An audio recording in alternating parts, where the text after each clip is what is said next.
ನಮಸ್ಕಾರ ವೀಕ್ಷಕರೇ, MMK TV ಕನ್ನಡಗೆ ಸ್ವಾಗತ. ನಾನು ಮೋಹನ್. ಗ್ಯಾಸ್ ಕೊರತೆ ಕುರಿತು ರಾಜ್ಯದ ಆಹಾರ ಮತ್ತು ನಾಗರಿಕ ಸರಬರಾಜು ಸಚಿವ ಕೆಎಚ್ ಮುನಿಯಪ್ಪ ಅವರು ಮಹತ್ವದ ಹೇಳಿಕೆಯನ್ನ ನೀಡಿದ್ದಾರೆ. ದೇವನಹಳ್ಳಿಯಲ್ಲಿ ಮಾತನಾಡಿದ ಅವರು, ಯುದ್ಧ ಪರಿಸ್ಥಿತಿ ಇನ್ನೂ ಮುಂದುವರೆದಿರುವ ಹಿನ್ನೆಲೆ ತಕ್ಷಣ ಸಭೆ ನಡೆಸಲು ಸಾಧ್ಯವಾಗಿಲ್ಲ ಎಂದರು. ಆದರೆ ಗ್ಯಾಸ್ ಸರಬರಾಜಿನಲ್ಲಿ ಯಾವುದೇ ಸಮಸ್ಯೆ ಇಲ್ಲ, ಜನರಲ್ಲಿ ಅನಗತ್ಯ ಗೊಂದಲ ಸೃಷ್ಟಿಯಾಗಿದೆ ಎಂದು ಸ್ಪಷ್ಟಪಡಿಸಿದರು. ಈ ಕುರಿತಾಗಿ ವರದಿ ಇಲ್ಲಿದೆ.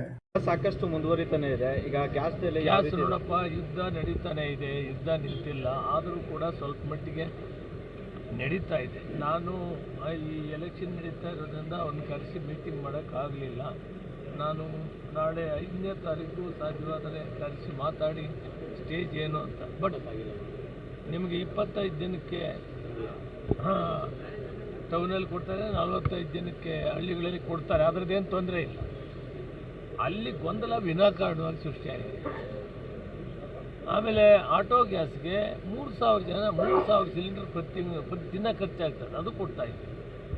ಆಟೋ ಅವ್ರದ್ದು ಎಲ್ಲಿ ಪ್ರಾಬ್ಲಮ್ ಆಗಿದೆ ಅಂತ ನೀವು ಅರ್ಥ ಮಾಡ್ಕೊಳ್ಳಿ. ಮೀಡಿಯಾ ಹೇಳಕ್ಕೆ ಮೊದಲು ಅವರು ಪ್ರೈವೇಟ್ ಅವ್ರ ಹತ್ರ ತಗೊಳ್ತಾ ಇದ್ದಾರೆ. ಅವ್ರ ರೇಟ್ ಜಾಸ್ತಿ ಬಂದಿದ್ದಕ್ಕೆ ಇಲ್ಲಿ ಬಂದಿದೆ, ಕ್ಯೂ ಆಗಿದೆ, ಬಿಟ್ಟರೆ ಇನ್ನೇನಿಲ್ಲ. ಇಲ್ಲಿ ಯಾವತ್ತು ರೆಗ್ಯುಲರು ಸರ್ಕಾರ ಕಂಪನಿಗಳಲ್ಲಿ ತಗೊಂಡವ್ರಿಗೆ ಏನೂ ಗೊಂದಲ ಆಗಿಲ್ಲ.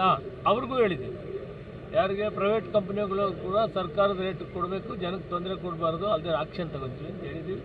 ಮತ್ತು ಕೇಂದ್ರ ಸರ್ಕಾರಕ್ಕೆ ಮನವಿ ಮಾಡಿದ್ದೀವಿ, ಪ್ರೈವೇಟ್ ಕಂಪ್ನಿಗಳನ್ನು ಕೂಡ ಕಂಟ್ರೋಲ್ ಮಾಡಬೇಕು. ಅದರಿಂದ ಇರೋದರಲ್ಲಿ ಮಿತಿವ್ಯಯ ಮಾಡ್ಕೊಬೇಕು. ಯುದ್ಧ ನಡೀತಾ ಇದೆ, ಇಡೀ ದೇಶ ಅಲ್ಲ, ಇಡೀ ಜಗತ್ತೇ ಇವತ್ತು ತತ್ತರಿಸುವಂಥ ಕೆಲಸ ಆಗಿದೆ. ಇಂಥ ಸಂದರ್ಭದಲ್ಲಿ ಜನ ಕೂಡ ಕೋಆಪ್ರೇಟ್ ಮಾಡಬೇಕು. ಇಷ್ಟೇ ನನಗೆ.